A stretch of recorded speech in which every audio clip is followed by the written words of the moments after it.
manonona hatrany ny fiadanan'i Jesosy Kristy Tompo amintsika tsirairay avy.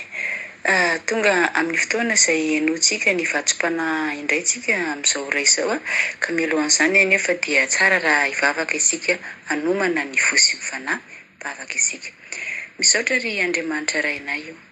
Misaotra satria dia mbola namena ora sy fotoana indray izay mbola ahafahanay mandray anatra avy aminao. Ka dia inona izy antenainay fampita afatra aminay indray ianao androany. Ary ny tenako ihany koa Jesosy izay nifidinao hitondra izao afatra izao. Hampangino ny momba ay rehetra. Voaka ianao no hiteny ny feonao no renesiny eto. Satria aina mahavelona ho anay ny teninao. Ka mitenena Jehovah ho araka ny fombanao fa mihaino ny mpanomponao. Alleluia. Amen.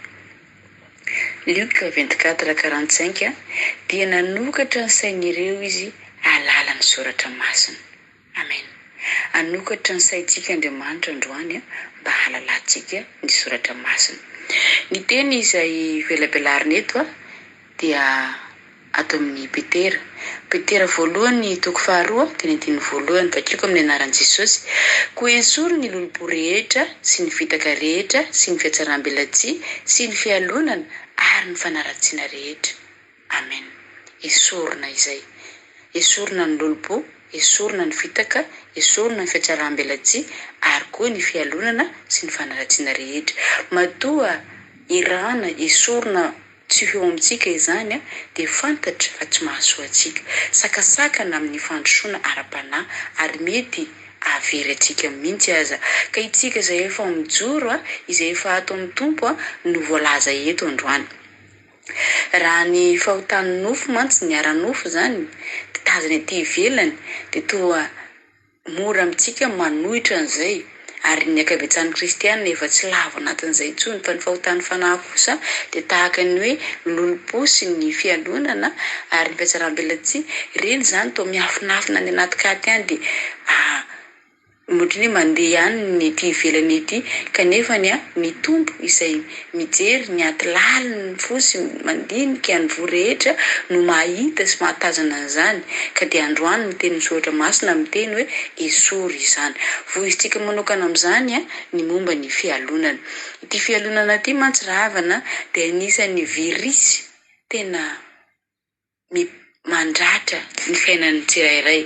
Ka ho jerentsika hoe inona ny tena maharatsy an'izay. Ny fialonana dia anisan'ny fahotana tsanainy indrindra satria ny fahotana voalohany teo amin'ny Lucifer zany. Anisan'ny anjely tsara toerana tany an-danitra izy fa kosa ny alina n'Andriamanitra, ny tsiriritra amin'ny plasin'Andriamanitra izy ka dia naringana izy tamin'izany fotoana izany. Itsika dia mahita sahady fa ny fialonana sy ny fitsiritana tsy mba misaraka ireo satria ny fitsiritana ihany no miteraka fialonana. Zany hoe irin'ny olona iny izy no eo amin'ny toeran'ilay olona anankiray dia eo no mahatonga ny fialonana. Ndao jerentsika ny tantaran'ny Kaina sy Abela. Kaina sy Abela dia anisan'ny mpirahalahy zany zanak'olona anankiray mpirahalahy baraita-po fa rehefa nitondra fanatitra ho an'Andriamanitra izy ireo tsy nakasitrahan'Andriamanitra ny fanatitra nentin'ny Kaina fa ny Abela kosa nakasitrahan'Andriamanitra.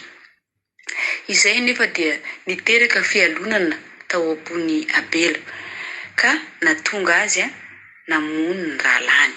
Ato amin'ny Genesis toko 4 dia ny 15 fakiko ny teny amin'ny anaran'i Jesosy.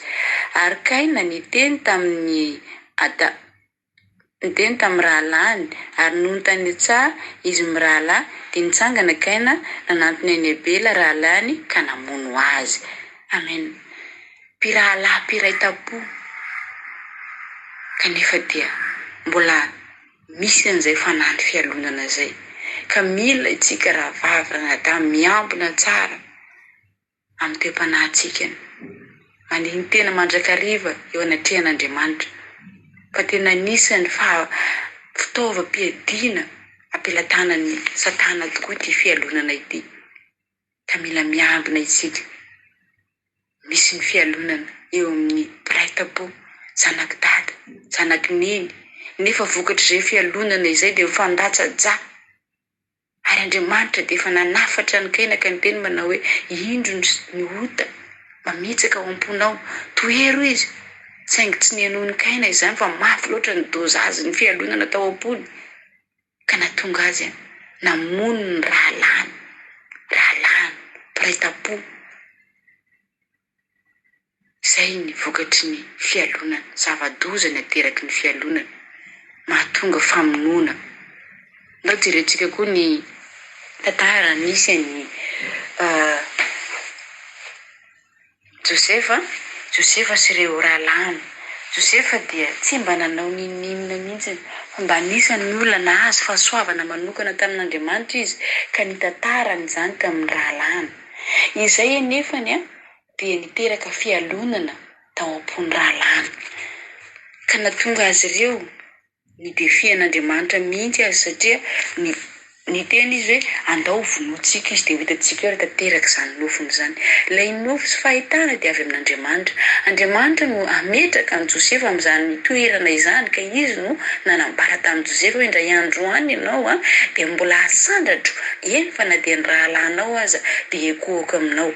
Kanefa ny rahalany kosa maheno an'izany dia tsy faly izy fa velom-pialonana ka nahatonga azy ireo nifofotra ny ainy Josefa ka andeha hamono an Josefa. Hitantsika izany tantara izany any amin'ny Genesisy 7:30 any. Ka raha mahalininao dia azonao vakiana Genesisy 7:30. Ny fialonana mahatonga antsika tena hoe idefi ny plan'Andriamanitra mihitsy rehefa tafiditra ao anatin'ny olona anankiray izay fanany fialonana izay. Ka hoy ny soratra masina hoe isory ala aminao izany. Androany dia aokontsika samy andiny teny ao anatrehan'Andriamanitra hoe hatraiza ny toe-panahy eo anatrehan'izany fanarahana ny tenin'Andriamanitra izany. Sao dia mbola varimbariana ihany, sao dia mbola hoe manompo ihany ka mandeha ihany ny fiainana andavanandro kanefa ny fontsika feno fialonana fa fenona amin'ny fitsikitsikiana ety ivelany fotsiny dia tsy tazan'ny olona izany fa dia hitan'ny olona ianao hoe iny mafana fo amin'ny fanompony kanefa ny ao am-po tena ampiasainy devolo satria dia tena fitaovana ampelantanany devolo io fialonana io ka na dia eo ampirahalampiraitapo aza izay tokony hanjakan'ny fiadanana na fihavanana mbola tafidiran'izany fialonana izany. Hatraiza ny idiran'ity fialonana ity eo amin'ny fiainan'ny vozanak'olombelona. Ka tsika mila miambina tsika, mila manontany ny tenatsika isika, mila mijery ny toe-pontsika mandrakariva. Misy ihany koa ny fialonana eo anivon'ny mpitarika sy ny olona taritina, izany hoe eo anivon'ny fiangonana.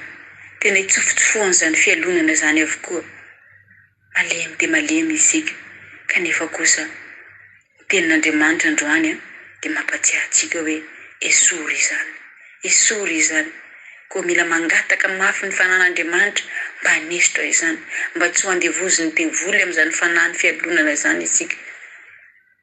Ndao ny vakintsika ny boky Baiboly atao amin'ny bokin'ny Nomery 9:20 dia vakina ny teny manomboka eo amin'ny 9:20 sy ajanona amin'ny 9:20. Jerentsika ny tantaran'ny Kora dia anisan'ny lohandohany tao amin'ny fiangonana izay nitaritin'ny Mosesy. Kanefa tsy nahafapo anazy izany toerana nisy azy izany fa nitsiriritra ny plasin'ny Mosesy izy ka nahatonga anazy velom-pialonana ka oka izay ozy izy ny fanandrasanareo tena fa samy masina avokoa ny fiangonana rehetra izay koa ny afaka mitondra ny manao ny asa io fialonana daholo no miteraka an'izany. Ny fialonana daholo no miteraka an'izany satria tsy mifaly amin'izay asa fanompoana omena azy izy fa mieritreritra izy fa ambany ny asany. Tsy mendrika anazy ny asany fa aleony izany hoe za no hitondra ny fiangonana rehetra isolo ny toeran'ny Mosesy. Inona vokatry n'izay? Nomery 20:20 dia 9:20 minaran'i Jesosy. Ary Kora nanangona ny namany rehetra eo anoloan'ny varavaran'ny tranolahy fihaonana anohitra azy roa lahy. Dia niseho tamin'ny fiangonana rehetra amin'ny voninahit Jehova. Ary hoy Jehova niteny tamin'ny Mosesy sy Arona ka nanao hoe, miata amin'ity fiangonana ity ianareo andringanako azy amin'ny indrain'ity masomonja. Amen. Nirehitra tamin'ny kora sy ny namany ny fahatezeran'Andriamanitra, satria hitan'Andriamanitra fa nanao tsy mety izy. Nialina ny Mosesy sy Arona izy, nialina ny lehilahin'Andriamanitra, nialina ny olona izay natsangan'Andriamanitra hanao ny asa, ka dia nahatonga azy hifaninana. Ka Andriamanitra mihitsy no namaly. Fa hoy Andriamanitra tamin'ny Mosesy, mialahy teo ianao fa avelao andringanako azy. Ny fialonana miteraka fiandringanana, mahatonga ny fahatezeran'Andriamanitra miantra amintsika. Naringan'Andriamanitra ny kora sy ny namany noho izay fihetsika tsy nataony, izay fihetsika ratsy nataony. Nialina ny lehilahin'Andriamanitra izay tsy izy irery ihany fa hatramin'ny ankonany izay tsy nahita ny zavatra nataony akory. Ny fialonany dia mampidi-doza ho atsika sy ny ankonantsika. Izay ny zavatra-dratsy ateraky fialonana io. Nisokatra ny tany dia nately ny tany ny kora sy ireo namany ary ny mpianakavian'izy ireo. Tsaroa fa ny zavatra izay ataontsika na ratsy na tsara dia misy fihetrekany eo amin'ny ankonantsika avokoa izany. Misy fihetsekany amin'ireo manodidina antsika. Toy izany Noa zao, Noa sy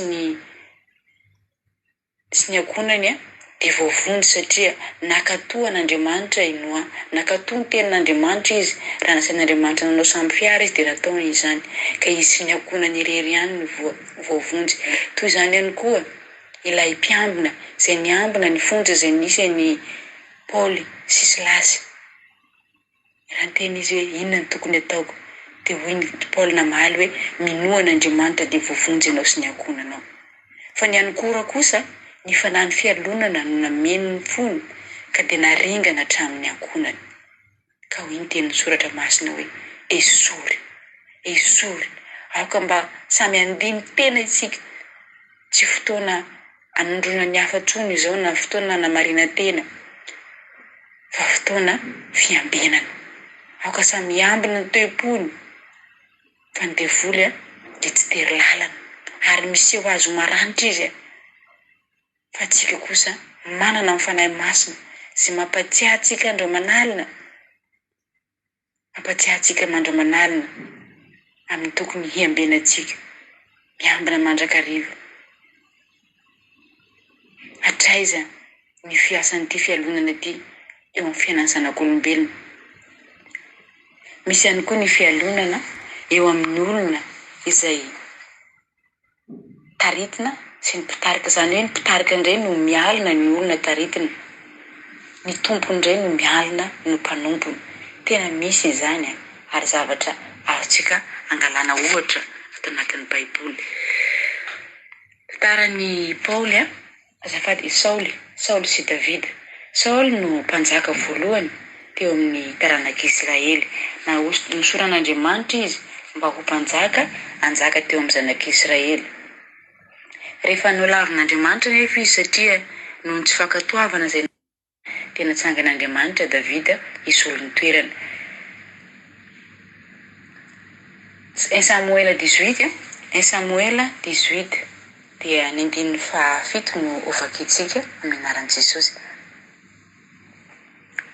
Ary ny vehivavy mpandihy dia nihira hoe Saoly nahafaty arivoarivo fa Davida nahafaty alinalina. Dia tezitra indrindra Saoly ka tsy sitrany izany teny izany. Ka hoy izy, ny an'i Davida nataony alinalina lay fa ny ahy kosa nataony arivoarivo ihany. Koa ny fanjakana ihany sisa no tsy mbola azony. Ary Saoly hatramin'izany andro izany dia nangaringarika an'i Davida. Nangaringarika an'i Davida i Saoly. Efa tafiditra tao anatin'ny Saoly ny fanany fialonana. Mbola i Saoly no mitondra ny fanjakana. Mbola eo ambany fehezany Davida. Mbola mpanompo ny Davida. Kanefa rehefa niditra tao aminy ny fanany fialonana, vokatra ilay hira izay noentin'ireo vehivavy ka nananjatra ny Davida nihirana na hoe Davida mahafaty alinalina fa ny an'ny Saoly arivoarivo. Izay teny izay monja no tsy zakany Saoly. Izay no nampiasainy devoly nanokafana ny fony ny tenenana manao hoe tanao zany. Ny olona zao dia efa morakoraka ny Davida daholo, ny fanjakany sisa tsy azonao. Dia iny tokoa fa nanokatra varavarana. Dia niditra ny fanahy ny fialonana. Toizantsika ihany ny vaky teny ny tapany ambany. Ary noho ny ampitsony iny dia nisy fanahy ratsy avy tamin'Andriamanitra nilatsaka tamin'ny Saoly ka dia maola tao an-tranony izy. Ary Davida nitendry lokanga teny amin'ny tanany tahaka ny fanaony isan'andro ihany. Ary nisy lefina teny an-tanan'ny Saoly dia natoraka Saoly ny lefina ka hoy izy amely an'i Davida aho ka ataoko miboraka amin'ny ahitra ny rindrina. Ny fanahy ny fialonana dia varavarana idira ny fanahy ratsy amin'ny olona anankiray. Aoka samy andiny tena isika. Aoka samy andiny tena aza mieritreritra hoe inona ny alonako anazy zaho raha mbola manana betsaka nohon' izy. Inona ny alonako anazy zaho raha mbola tsara plasy toy izy. Antanio tsara ny teopotsika. Manoloana zay fanahy ny fialonana zay. Paoly mpanjaka. Azafady Saoly mpanjaka nanapaka teo amin'ny zanak'Israely. Ambony toerana zany mpanjaka zany kanefa tsy nasaka anazy hialina ny Davida mpanompo. Mialina. Samy mantany ny toepony. Fa hoy ny tenin'Andriamanitra hoe esory izany. Esory. Aza mieritreritra hoe ambony ianao ka tsy hialina ny ambany. Fa rehefa miditra fanahy ny fialonana io ary ny tena zava-doza dia tena tsy tonga saina mihitsy ny olona zay hialan'io fanahy ny fialonana io raha tsy fa hoe tanteraka ny fikasany vao tonga saina izy miala lehibe volo mandresindresika azy eo. Ka aoka samy mitandrina ny toepony manoloana an'izay fanahy ny fialonana zay. Ampatsiahantsika ny tenin'Andriamanitra androany esory izany. Misy ihany koa ny fialonana amin'ny samy mpanompo. Toy ny niseho tao Antiokia rehefa nitoro ny teny fahamarinana Paoly dia betsaka no nino. Ka nialina ireo jiosy izay mpanompo tao amin'izany toerana izany. Nialina an'izy ireo. Asan'ny apôstôly 7:12 dia nindininy 10:20 novakina amin'ny anaran'i Jesosy. Nefa ny jiosy kosa raha nahita ny vahoaka betsaka dia feno fialonana ka nanohitra ny teny nolazain'i Paoly sady ny teny ratsy. Ary Paoly sy Barnabasy dia niteny tamin'ny fahasahiana ka nanao hoe ianareo no tsy maintsy toriana ny tenin'Andriamanitra aloha fa rehefa mandahy izany ianareo ka manao ny tenanareo tsy mendrika azo ny fiainana mandrakizay dia indro hitodika makany amin'ny jentilesa izahay. Amen. Ny fanahy ny fialonana dia mahatonga ny olona andany tenin'Andriamanitra. Eo amin'ny samy mpitory raha ihany ny tanjona dia andova ny lanitra hitondra fanahy ho any amin'Andriamanitra.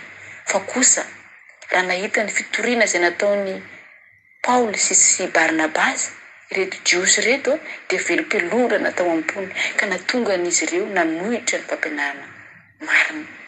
Izay no voka-dratsy ateraky ny fialonana mahatonga ny olona anankiray manohitra ny tenin'Andriamanitra ka milaza hoe tsy avy amin'Andriamanitra izany satria na dia fantany ara fa tena avy amin'Andriamanitra ny fanambarana fa noho ny fialonana dia aleny manidy ny fony tsy handray ny hafatra. Tena fitaova mahery ampiasain'ny diavoly mihitsy ity fialonana ity ka aoka sika samy tandrina samy antany ny tenany mba tsy ataon'ny diavoly varavarana idirana sy voana ny fiainantsika izany androany dia anafaka atsika amin'izany ny tombo. Anafaka atsika amin'izany ny tombo. Anafaka na ho izy anafaka na ihany koa amin'izany fanahy ny fialonana izany. Ka ahoana arinao tao mba hoentina anoherana izany dia hoy ny teny Zotra Masina hoe mandehana amin'ny fitiavana. Ny fitiavana rery ihany no fitaovana hoentintsika miady amin'izany. Raha tsy ny fitiavana dia tsy misy azo atao anohenana izany. Koa aoka atsika itia ny namantsika, ifaly raha misy namana mahazo zavatra tsara, mahazo fanomezam-pahasoavana, mahazo zavatra na hoe fahitana avy amin'Andriamanitra izany, dia aoka atsika ifaly fa ny fananana izay fitiavana izay dia manohitra ny fanan'ny fialonana. Izao no afatry ny tenin'ny Saotra Masina amintsika farany amin'ny teny io tia ato amin'ny Petera voalohany. Petera voalohany toko faharoa teny andinin'ny fahavalo. Hoy ny teny manao hoe farany. Miraisa saina ianareo rehetra ka miaraha-ory, mifankatiava tahaka ny mpirahalahy, mifamindraha-fo, manetretena, tsy mamaly ratsy ny ratsy na faharatsiana na ny fanaratsiana, fa aoka hisaotra kosa satria ho amin'izany no ny antsonanareo mba handova fitahiana. Amen. Manetretena. Ny fanetretena, ny fitiavana izany rehetra izany dia mahatonga antsika mahatohitra ny fanahy. Ny fanahy ny fialonana, mandehana araky ny fitahitan'ny fanahy. Fa voatohitra antsika izany satria zavatry ny nofo izany. Ka noho izany mananatra antsika ny tenin'ny Tompo androany, mananatra antsika ny tenin'ny Soratra Masina, mandehana miraisa saina ianareo rehetra ka miaraha-ory, mifankatiava tahaka ny mpirahalahy, mifamindraha-fo, manetretena, tsy mamaly ratsy ny ratsy na ny fanaratsiana na ny fanaratsiana, fa aoka hisaotra kosa satria ho amin'izany no ny antsonanareo mba handova fitahiana. Halleluja. Amen.